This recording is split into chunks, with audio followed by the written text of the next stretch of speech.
Thank you, Admiral.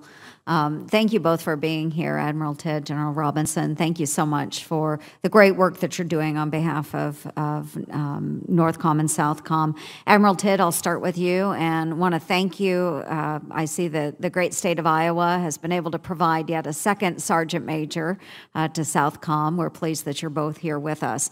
I did appreciate meeting with you last month, excuse me. We had a very good conversation, and during that conversation, you brought up the fact that you have seen more activities from the Russians. You mentioned that just a little bit earlier, as well as some other countries.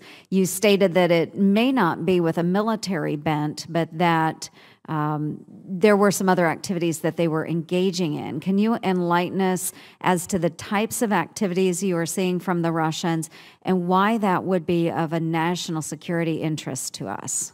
Thank you, Senator. We have seen the deployment of ships, particularly frequent deployment of intelligence collection ships that we know operate frequently on the east coast of the United States and then spends time down in the Caribbean. We've also seen periodically the deployment of long-range aviation that comes down and spends a bit of time down in our theater. But probably of greater long-term concern is the very aggressive arms sales programs where Russia is down and talking with our traditional partners and attempting to displace the United States as the partner of choice.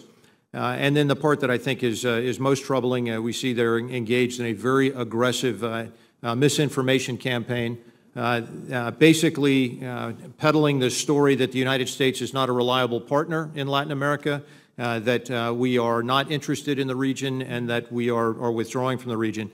It's troubling because of resource constraints that we have had, and the requirement for the number of forces available in our theater as that has declined. That plays directly into that narrative that Russia has been peddling. And so these are relationships that we have with strong partners, and it's just up to us to be able to prove that we are the partner of choice.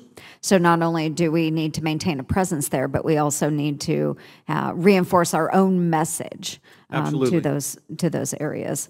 And Admiral Tidd, in February of 2017, the Associated Press reported that Trinidad and Tobago has become the largest per capita source of ISIS recruits in the Western Hemisphere. And according to the report, as many as 125 fighters have traveled from the island to ISIS-controlled areas over the past 4 years. So are you concerned about the rise of ISIS in SOUTHCOM? Senator, we're very concerned. There is, I think, a tendency often to think that ISIS is only present in the Middle East or North Africa, and the reality is ISIS is present here in the Western Hemisphere. You cited the case of foreign fighters that have gone over to Iraq and Syria to fight.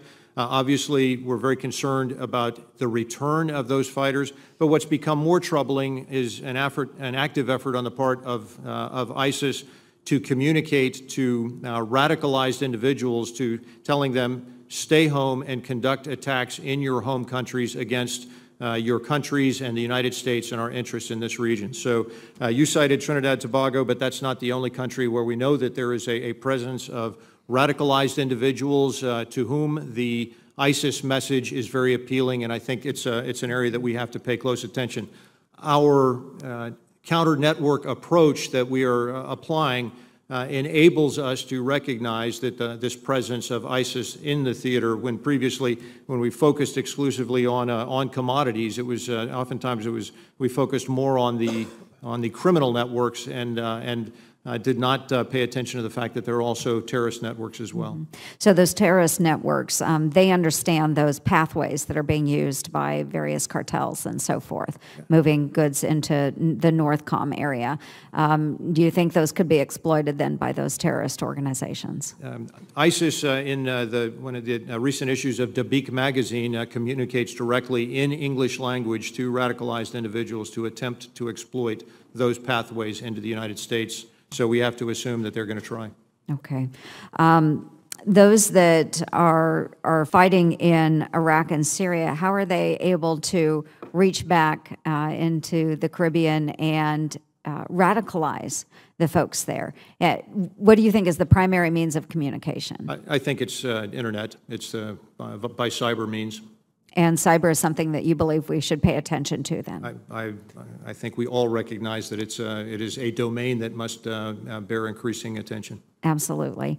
I appreciate that. And then do you think we are doing enough to counter ISIS's recruiting efforts in the SOUTHCOM region? That is probably one of the areas of greatest work that we are engaged in order to work with our partner nations, and in our discussions with them, they now recognize that they must pay attention to the radicalization phenomenon.